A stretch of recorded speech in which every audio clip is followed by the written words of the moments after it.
What a disappointing game we witnessed between Belgium and the United States, and also Portugal against Spain.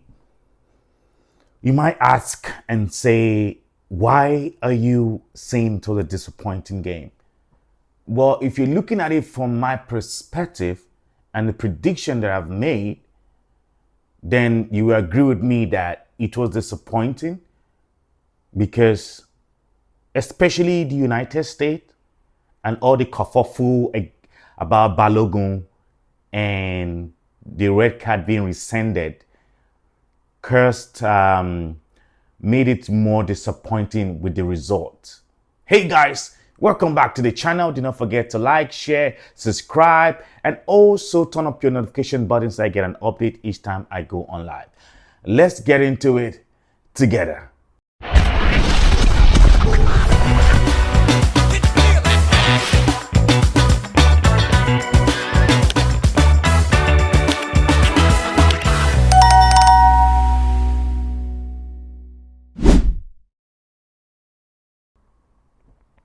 Now, I'm a little bit emotional because I've always supported Portugal and I've always wanted Ronaldo to at least win the World Cup so that the debate of the greatest will kind of be equal or be put to the bed, because people use the fact that Messi has won the World Cup as a knock on the head of Ronaldo.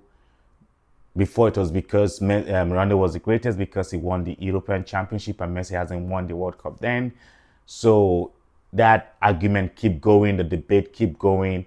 And I know a lot of people that are gonna watch this video are gonna say that that, oh, you're delusional, that Ronaldo is not as great as Messi is.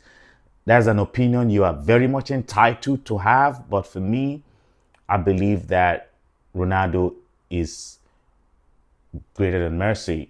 I'll do a different video, different lens on that. And I think the Portuguese team has been a disgrace so far to the team. They've not picked up at any time during this competition. I've said it that this is by far their greatest generation of the Portuguese talent that they've ever had. You have the best midfielders in the world in Bruno Fernandes, Naves, and Vettina. All these people having those talent and not being able to use it or showcase it at all is such a disgrace. Should we blame the coach, or should we say that they lacked ambition or the hunger that other national team has?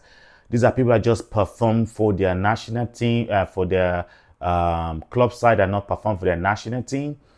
How do we say? Should we say that they made a mistake by keeping Roberto, their coach, in place till now? As you know, Ronaldo is going to be the one that's going to get the blame. Obviously, the ESPN crew are already having a field day with criticizing Ronaldo. Why do you have to criticize Ronaldo? I don't get it. Did the coach take him off and he refused to come off? If at any time there's a report or I see that he was taken off and they put up his number and say, number 7, you're out, and he refused to come out, then you can have that criticism.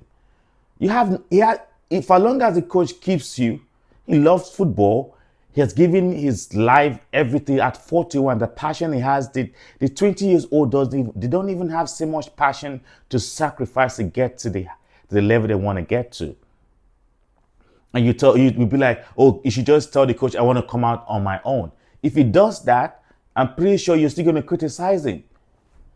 Just say that you don't like him as a person, his success kind of infuriates you, so you feel jealous about it. The fact that you just criticize him for Portugal losing, and the fact that you cannot even put the blame on the younger ones that could not, even the Vitinas could not even dictate the pace of a game. What he does with PSG, he cannot do it here against even lesser opponents, not even tougher ones like Spain. Spain were not that great anyway. Yamin was not that great. Like Yamin was staying up front just like Ronaldo was staying up front the whole game. No one criticized him. He wasn't tracking back to help Pero. He was lucky that Nuno Mendes went out injured. So this criticism of Ronaldo, I don't get it. I don't think it comes from a good place. I think it comes from a very, very negative place.